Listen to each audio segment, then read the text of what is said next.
14, I saw Mest play, because, like, fuck school. And they were legitimately, like, I want to say 25 to 30 minutes late to come out for their set. And, like, to the point where the sound guy got on the mic and was like, I think they're fucking back there doing their hair or some shit. And I was furious, and they walked out and were like, sorry, we were jerking off, and everyone laughed and they played the set like nothing happened. I was like, no, fuck you.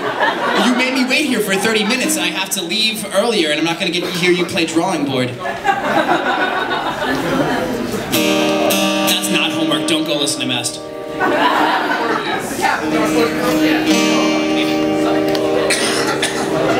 Yeah, now you can tune it.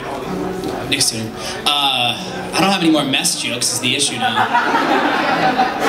Do I have any meth jokes? Do you know, well, I can tell you. I can tell you a story. Here's the thing about meth, is that, like, that's how all good stories start. Here's the thing about meth. So this next song's about meth. No, but really.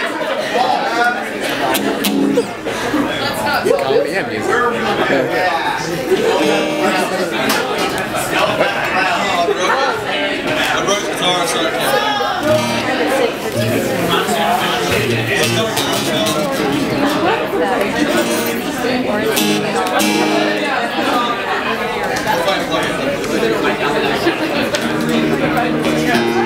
Oh, while he's fixing that, I'll tell the thing.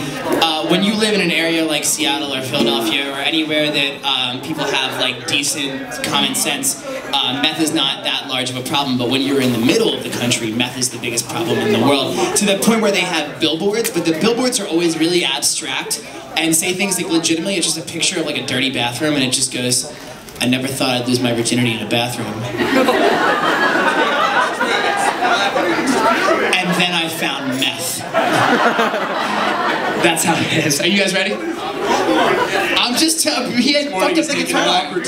I'm just riffing. This song is called Don't Let Me Cave In. It's about methamphetamines. You drew me all the way up here, 'cause you could tell that I was a mess. I wasn't gonna make it to dinner. I shouldn't be calling again. You drove me all the way back.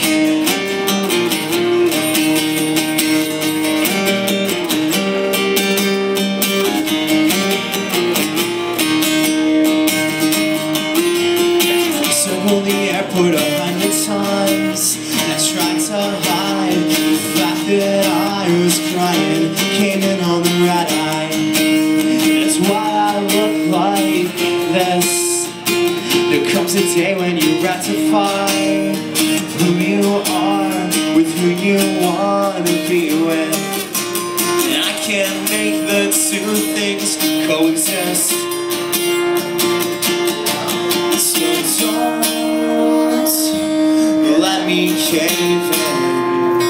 You drove me all the way up here, 'cause you could tell that I was a mess.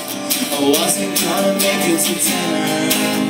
I shouldn't be calling again. You drove me all the way up here. You asked if we could stay in bed, 'cause you got work early tomorrow, and I got a plane to catch. You drove me all the way back.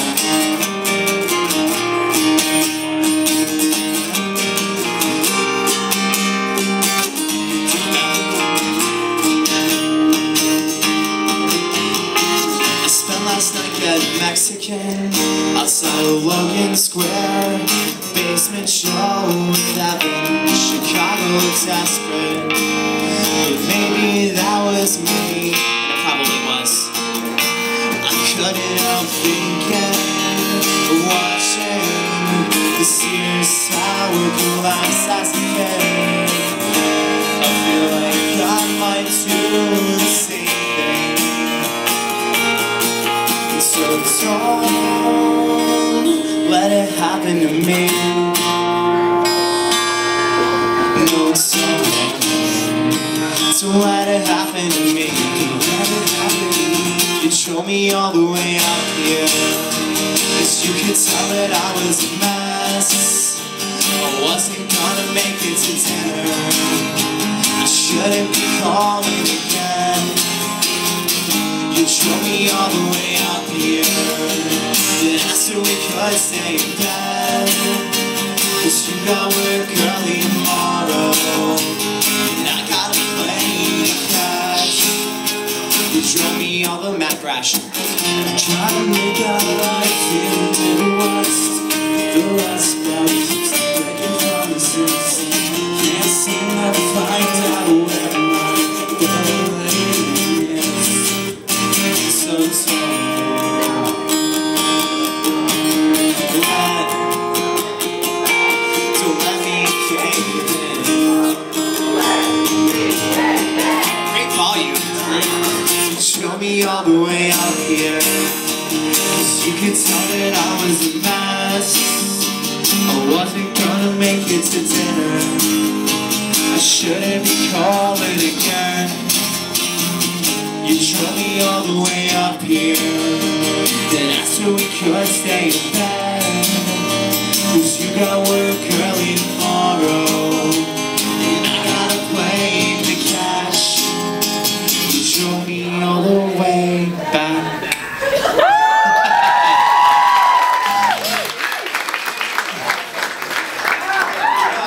I always, when we do these in-stores, I take it as like a chance to do like a VH1 storytellers thing, and I give like 600% more information than you need to know about the song. Mostly about meth. Mostly about meth. No, not this time though. Case, yeah. Not this time though. So, they're into it.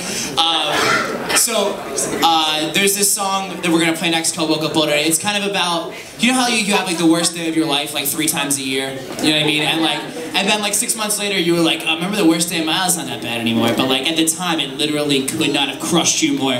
I had that day, and I was gonna move out of the apartment that I was living in with my ex-girlfriend, which is like this kind of like almost metaphorical kick in the balls. And it was like there was this whole long convoluted bullshit story about how I had to get the trailer off the van, but we had broke the crank bar, which allows you to put the trailer on the ground without lifting it up. And the trailer was full of all the gear, so in like a snowstorm I had to unload our trailer and then like put it on a bucket, and then I couldn't load it back in because then the trailer would go like this and fly up in the air, and then so all this bullshit, and I'm having this fucking awful day. My friends are coming down with me to help me clean out the apartment, and as I'm getting it, I'm almost done, everything's in the living room, and I think my friend Max's cell phone is ringing, because it's how fucking loud this music is, that I'm standing, there's nothing playing music, but I'm hearing it very loud, and I'm like, yo, your phone's going off, and he's like, this would never be my ringtone. It hurts my feelings that you think that. And we look outside, and there's a car, and in Philadelphia, the one-ways are so, like the back streets are so narrow that you legitimately can't park on them. It's just, there's enough room for one car to go between the 2 sidewalks. And there's this car parked in the middle of the street, and it's like a Chevy Caprice, like kind of like a cop car, but it is painted metallic forest green. And it is on like, I want to say 24s, but like I don't, that's like a thing I've heard people say in songs, but it's got like these huge fucking tires and like rims, right? And it is playing this music like mind-numbingly loud, and I can't figure out how this is humanly possible for this car to be presenting this music at such a volume that in my house, halfway down the block, I was hearing it inside. And I come to realize that this dude has a speaker in the grill of the car. And that's what's playing the music. And he's like, because he's like, fuck hearing the music myself. The world needs to hear this music. I am disinterested in it, and you all should be. And he gets out of the car, and it's this like scraggly looking white kid, like shady as shit, 19-year-old, and he is head to toe in like a crushed velvet jumpsuit, baby blue with magenta trim, and he begins dancing in the street. And my neighbor's door swings open from across the street, and I'm like, oh, it's on, because you don't fuck around on this block. Like, this is not a fuck around block. And my neighbor gets up, and he's standing at the top, and I'm like, oh shit, like he is going to end him. And he legit, he's there, standing, and I'm like, oh, it's fucking on. And instead of like running on the steps, he does this. From the steps down to the street, and they have a fucking dance contest. And the song is just this repetitious thing, and it just goes, tipping on my dick, tipping on my dick, tipping, and these guys are dancing to it, and so I'm having this horrible fucking day, and we load the van up, and I'm going home, and I'm just sitting there, and I'm fucking crushing it. My one friend says, like, well, dude, like, at least you're not that guy. And I was like, yeah, well, at least I'm not that guy. But then here's the kicker.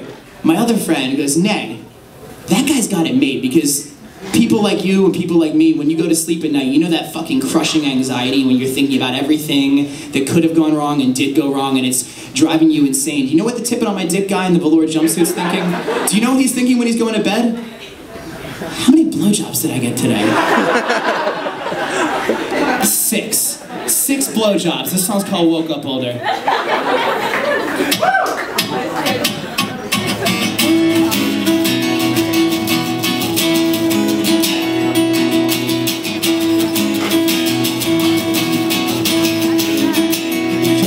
Your sister tomorrow, so we can't be up late. You don't mind if I sleep in, but then I gotta pack my things, so I sat to put a Acoustic novel on a blacklisted LP. And this time, what it looked like was just what it proved to be. You said you needed a sip of drink, take your mind off things. Whoops. Hey, just I woke up older, carrying 2 years in the back.